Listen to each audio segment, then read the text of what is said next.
কেমন করে বুঝিস রে তুই আপন জনের ব্যথা? কে বা দিল দেবা রাত্রি দক্ষিণা হিমেল বায়ু, কোথা থেকে পেলি রে তুই তোর জীবনের আয়ু? পাখির কোন থেকে দিল রে মিষ্টি মধুর গান? চিন্তা করে দেখ রে মানুষ, সবই মুগান আল্লাহ তালার দান। কারবালা ইনামের পাগল পাড়া সাধু সুরজার গ্রহ তারা, আল্লাহ নামের পাগল পাড়া। আমার আল্লাহ নামের এতই দয়া, আল্লাহ নামের এতই মায়া লুকিয়ে রেখেছেন হে আল্লাহ। লা ইলাহা থেকে আমার মরণ জানো হয়। আমরা ইমানের পথে মৃত্যু চাই কি চাই না? আরো করে বলেন। যদি চাই সবাই একটু কষ্ট করে মোহাম্মত দিয়ে আমার সঙ্গে পড়েন।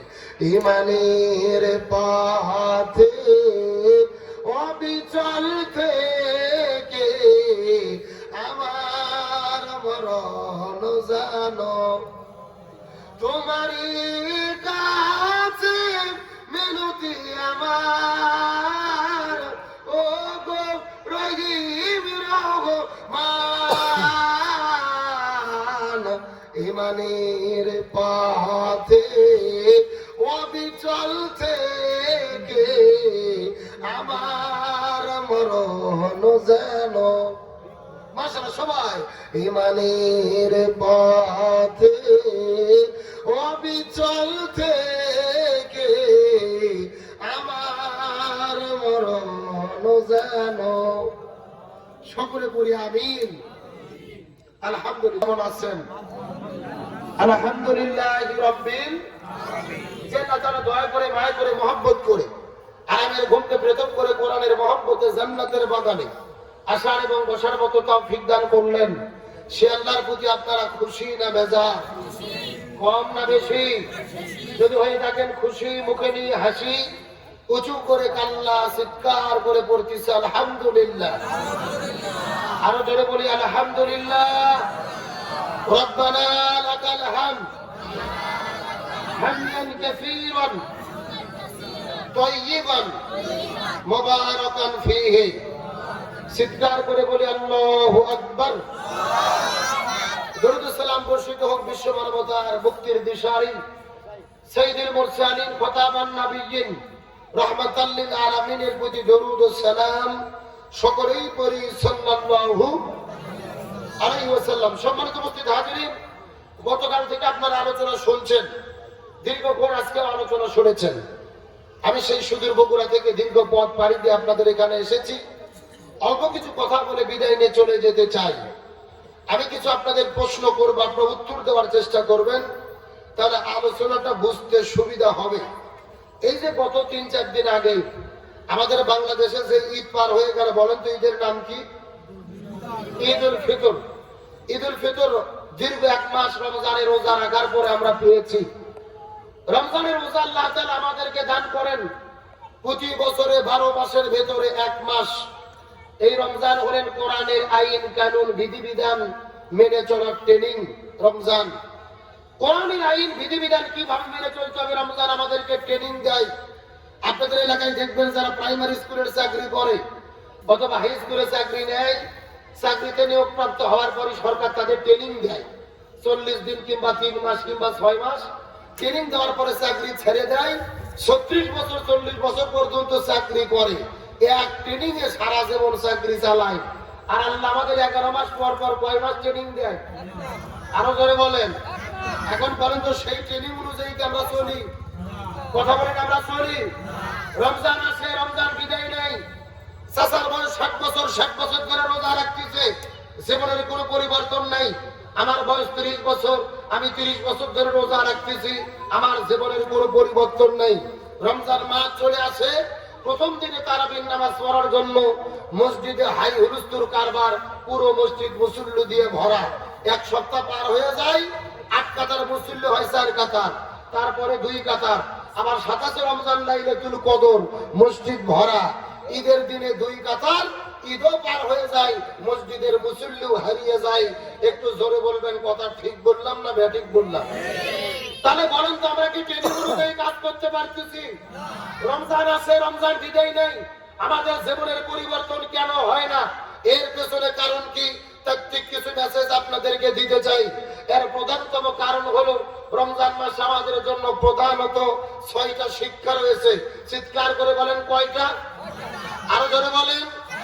এই 6টা শিক্ষা যদি আমরা আমাদের জীবনে নিতে না পারি, এই রমজান আমাদের জীবনকে পরিবর্তন করবে। প্রথম নম্বর শিক্ষা, গভীর মনোযোগ। সুবে সাদিক থেকে সূর্যাস্ত পর্যন্ত সারাদিন আপনারা না খেয়েছিলেন। আপনাদের ঘরে কি খাবার ছিল না? কথা বলেন, ছিল না? কেন খান নাই? কার হুকুমে? জোরে বলেন, কার হুকুমে? ঘরে ঠান্ডা পানি ছিল, পান করেন নাই, খাবার ছিল, খান নাই। তার মানে রোজা আমাদেরকে শিক্ষা দিল, প্রয়োজনে বাকি 11 মাস আমরা না খেয়ে থাকবো, তারপরও আমরা হারাম খাবার খাবো না। আর যারা বলেন, হারাম কোন এই দেশের মধ্যে আছে না নাই? সুদখোর, কথা বলে না, না কথার সাউন্ড দেখে মনে হচ্ছে বিপদ আছে। তাহলে যারা বলেন, সুদখোর, ঘুষখোর, টাকাবাজি, টেন্ডারবাজি, সন্ত্রাসী, হারাম খায়, সুদের ব্যবসা করে, আবার মসজিদে 1 লক্ষ টাকা দান করে। আমরা হুজুররা মারহাবা দিয়ে জান্নাতের টিকিট দিয়ে ছেড়ে দিই। কথা বল না কেন? সুদের ব্যবসা করে, ঘুষের ব্যবসা করে, 20 বছর হজ করে, মাথার 6 তারা টুপি, মুখের মধ্যে দাড়ি, চেহারা দেখে মনে হয় জিব্রাইলের খালাতো ভাই। একেবারে কথা ক্লিয়ার। আপনি যদি হারাম ভক্ষণ করেন, হারাম কারবার করেন, হারাম পথে উপার্জন করেন, আপনার নামাজ, রোজা, হজ, যাকাত, জিকির, তাসবিহ পদ্মা নদীতে ভেসে চলে যাবে। কথা ক্লিয়ার না ভেজাল আছে? বুখারী শরীফের সহিহ হাদিস, হারাম পথে উপার্জিত সম্পদ ভক্ষণ করে কোন ইবাদত আল্লাহর দরবারে কবুল হবে না। রমজানের প্রথম শিক্ষা, প্রয়োজনে না খেয়ে থাকবো, হারাম খাবার খাবো।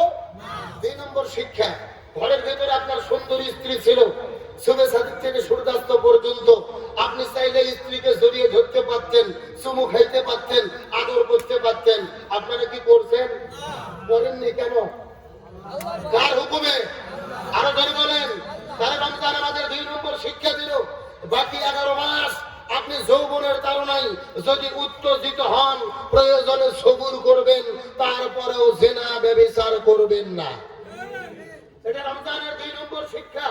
রমজানের 3 নম্বর শিক্ষা, ইফতার সামনে নিয়ে বসে গেছেন, সবাই মিলে ইফতার করবেন, প্লেটে ইফতার রেডি, ঘড়িতে লক্ষ্য করে দেখতেছেন 5 মিনিট টাইম বাকি আছে, ইফতার করবেন? আমি হুজুর যদি করতে বলি করবেন?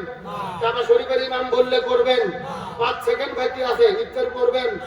1 সেকেন্ড? আরে ভাই, 1 সেকেন্ড তো দূরের কথা, টাইম কাটা সই সই, তাও ইফতার করে না। ওই মসজিদে হুজুর কখন আযান দেবে তারপরে ইফতার করবে। এই বাংলাদেশের মুসলমানেরা হুজুরকে ইফতারের সময় যেভাবে অনুসরণ করে, ওই রকম ভাবে সমাজের প্রতিটা জায়গায় যদি অনুসরণ করত, এই জমিনের ভেতরে জালেমের জায়গা হতো না। কিন্তু বাংলাদেশের জনগণ হুজুরকে অনুসরণ করে শুধু ইফতারের আযান দেওয়ার সময়, নামাজের সময়, জুমার নামাজের সময়, জানাজার সময়।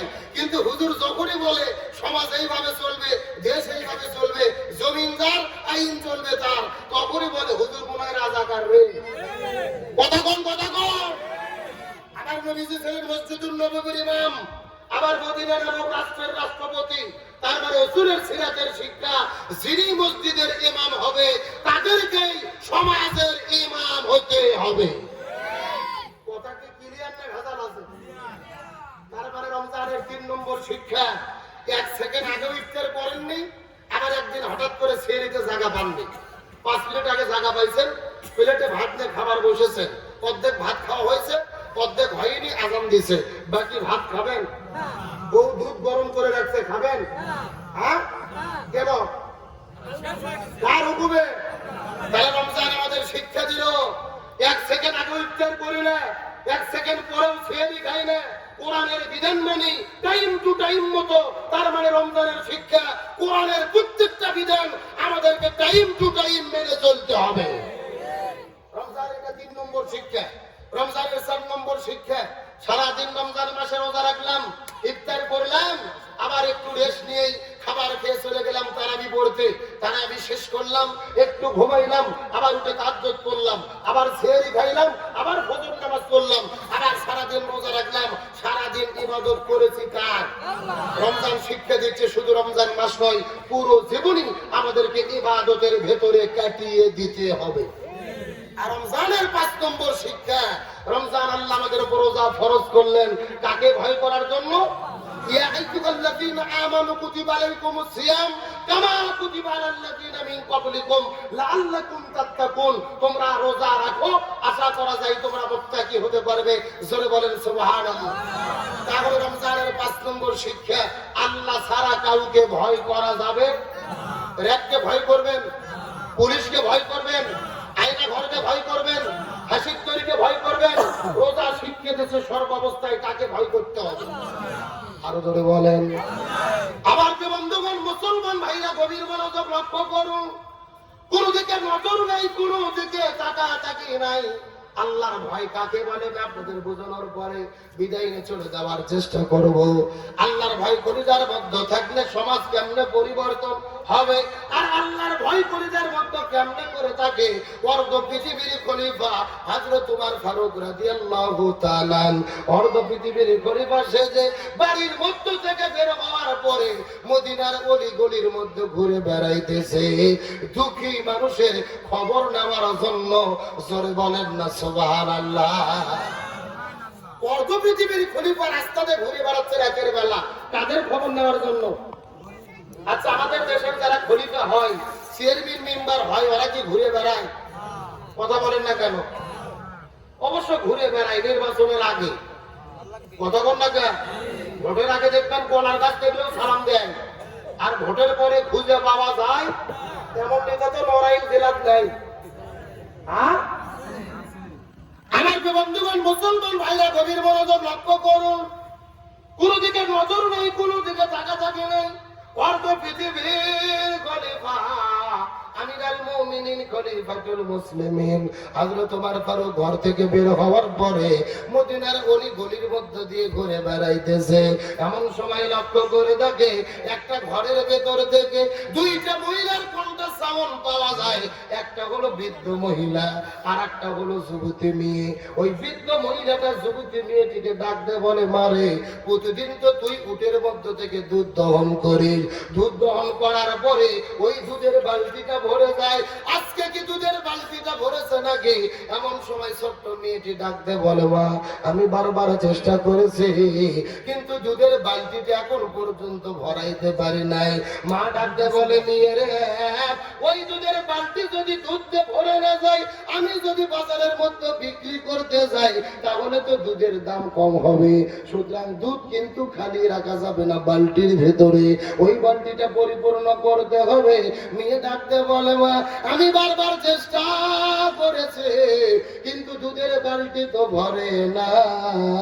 এমন সময় মেয়েটি ডাকতে বলে, বৃদ্ধ মেয়েটি ডাকতে বলে, বৃদ্ধ মহিলা ডাকতে বলে, এ সুন্দরী মেয়ে, ওই দুধের বালতিটা ভরাতে হবে। দুধের বালতিটা কেমনে ভরাবে? তুমি এখন দুধের বালতির ভেতরে কিছু পানি ঢুকাইয়া বালতিটা ভরাইয়া ফেলো। জোরে বলেন সুবহানাল্লাহ। কি এর দুধের মধ্যে পানি দিলে দুধ আসল থাকে না নকল হয়? তাহলে সুবহানাল্লাহ না নাউযুবিল্লাহ। এরকম দুধের মধ্যে পানি ঢুকে এমন ব্যবসায়িক নড়াইল জেলাত নাই? এর জোরে বলেন নাই? যদি না থাকে তাহলে মেশিন কেন বের করলো? চেক করার জন্য।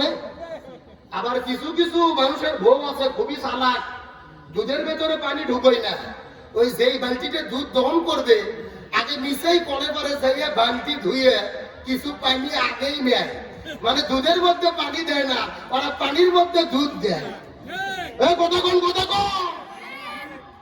রোজা থাকে আবার খাদ্যের ভেতরে ভেজাল ঢুকোয়, তাহলে কি আল্লাহর ভয় করে যেতে আছে? আমার যে বন্ধুগণ মুসলমান ভাইরা গভীর মনোযোগ লক্ষ্য করুন, কোন দিকে নজর নাই